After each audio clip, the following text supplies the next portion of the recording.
Hello, you're watching News Mongolia on MNB World, and I'm your host, Ider. For our top stories, Mongolia's financial highlights of December 2024. The oversight hearing on air pollution will be held on the 3rd and 4th of February. In the basins of Uvs Lake, Darkhad, and in the catchment areas of the Zavkhan, Ider, Tis, and Baidrag rivers, temperatures dropped to -27 to -32 degrees Celsius. For other news, stay tuned.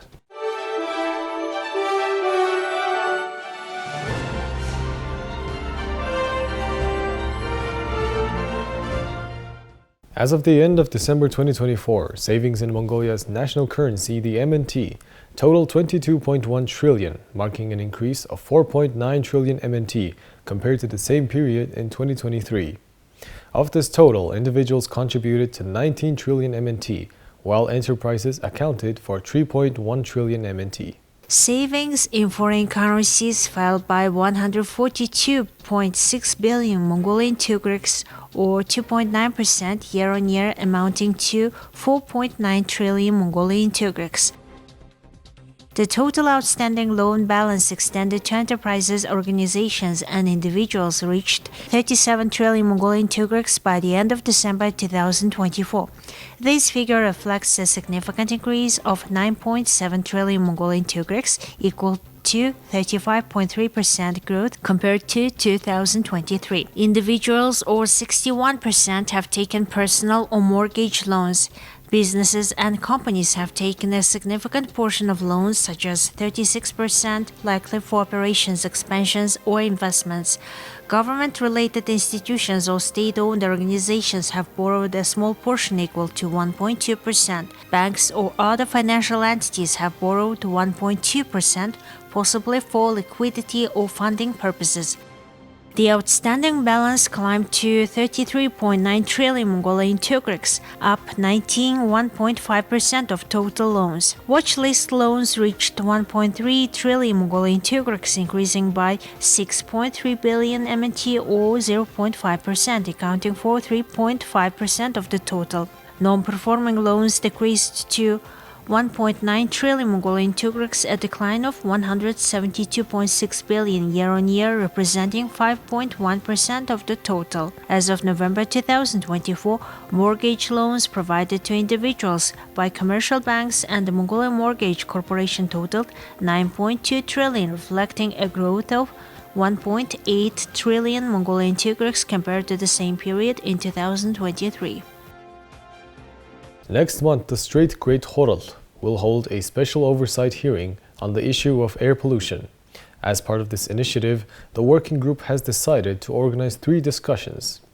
These discussions will focus on the health impacts of air pollution, the effectiveness of preventative measures implemented so far, and the legal and regulatory frameworks governing air pollution control. The hearing aims to provide concrete studies and evidence-based conclusions on how air pollution, particularly smog, affects public health. Specifically, it will present an overview of research conducted by Mongolian scientists on the health impacts of air pollution and address topics that have garnered significant public concern, such as its links to fetal growth restriction and premature births. Ongoing studies examining whether long-term air pollution contributes to cancer risk will also be discussed. Notably, air pollution has a severe negative impact on early-stage fetal development and growth. The first discussion will be chaired by parliamentary member Ider, who also serves as chair of the Human Rights Subcommittee, given the relevance of this issue to human rights. He will work closely with a health-focused panel of experts. The second discussion, scheduled for Wednesday of the following week, January 22nd, at 2 p.m. at the State Palace, will focus on standards, monitoring, as well as stove and fuel technologies. MP Zavkhan will chair this session. It will review the technological solutions introduced in recent years, assess their practicality and effectiveness, and discuss future directions for reducing air pollution. The discussion will address the misconception that simply operating stoves will eliminate air pollution and will emphasize the need to adopt technologies aimed at minimizing low-volatility pollutants in emissions.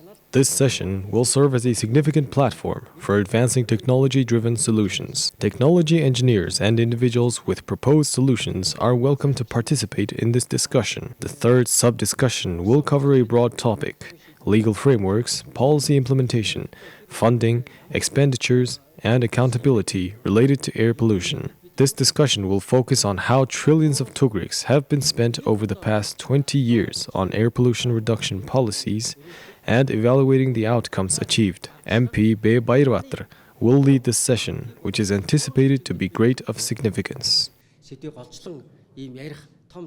Yesterday, Mongolia experienced widespread frosty conditions, with temperatures plummeting as low as -32 degrees Celsius in some regions and no significant snowfall reported outside of the Darkhad River basin. According to the Water, Meteorology and Environmental Agency, the country experienced frosty and cold conditions until about 8 p.m. yesterday. The eastern part of the country had partly cloudy skies, with snow observed in the Darkhad River basin. Other areas had partly cloudy skies, but with no snowfall. Winds mostly blew from the northwest at speeds of 4 to 9 meters per second, reaching 12 to 14 meters per second in the Gobi and steppe regions. Uvs Lake and Darkhad basins, the source areas of the Zavkhan River, and the catchment areas of the Ider, Tis, and Baidrag rivers recorded temperatures between -27 to -32 degrees Celsius. The Mongol Delta and Uvs mountain ranges, the convergence zones, and the valleys of the Hara and Uro rivers had temperatures between -21 to -26 degrees Celsius. The Khinti and Hangai mountain ranges and the Ik River and Darkhad River catchment areas experienced temperatures between -17 to -22 degrees Celsius. The southern slopes of the Hangai Mountains and the southern regions of the Gobi recorded temperatures between -7 to -12 degrees Celsius. Other areas experienced temperatures between -13 to -18 degrees Celsius. In the capital city of Ulaanbaatar, skies were partly cloudy with no snow. Winds blew from the northwest at speeds of 4 to 9 meters per second, with daytime temperatures of -13 to -15 degrees Celsius. In the Banor area, skies were also partly cloudy, but again with no snow. Winds blew from the northwest at speeds of 5 to 10 meters per second, with daytime temperatures of -11 to -13 degrees Celsius. In the Tirich area, there was also no snow, and winds blew from the northwest at speeds of 3 to 8 meters per second, with daytime temperatures of -14 to -16 degrees Celsius. You're watching News Mongolia. Now let's take a look at currency exchange rates provided by the Mongol Bank.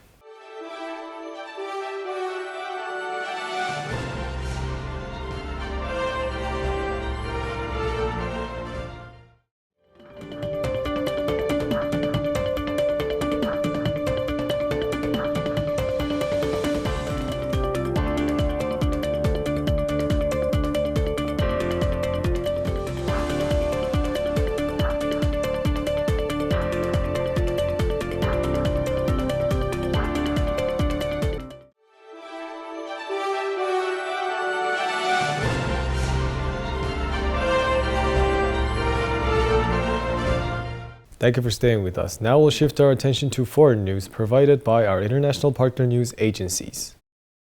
An explosion sent plumes of smoke into the sky over northern Gaza on Tuesday amid ongoing ceasefire talks. Israel and Hamas have been holding indirect talks for more than a year aimed at ending the war in Gaza and returning scores of militant-held hostages in exchange for Palestinians imprisoned by Israel. The talks have repeatedly stalled over several key issues, including the details of the exchange, whether the ceasefire would be permanent, and the withdrawal of Israeli forces despite intensive mediation by the United States, Qatar, and Egypt. As each side has accused the other of backtracking, the war has continued. Dozens of Palestinians have been killed each day in Israeli strikes, and most of Gaza's 2.3 million people are living in squalid tent camps. Humanitarian groups struggle to deliver desperately needed aid, and experts have warned of famine. In Israel, families of the hostages have held weekly rallies demanding a deal for their release, fearing their loved ones will die in the harsh conditions of their captivity the longer the fighting drags on. Israel and Hamas appeared Tuesday to be narrowing in on a ceasefire deal to end the 15-month war and release dozens of hostages. They are under renewed pressure to halt the conflict in the lead-up to Trump's January 20th inauguration. The phased deal would be based on a framework laid out by President Joe Biden in May and endorsed by the UN Security Council.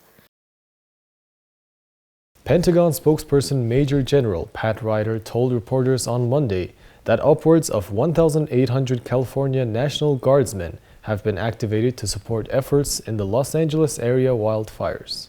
All right, good afternoon, everyone. Fires tearing through the Los Angeles area have killed at least 24 people, displaced thousands of others, and destroyed more than 12,000 structures in what might be the most expansive conflagration in the nation's history. As part of our ongoing support to California, over 1,800 California National Guardsmen have been activated to assist with the firefighting efforts, including hand crews, rotary wing aircraft, and military police that are working in support of local law enforcement.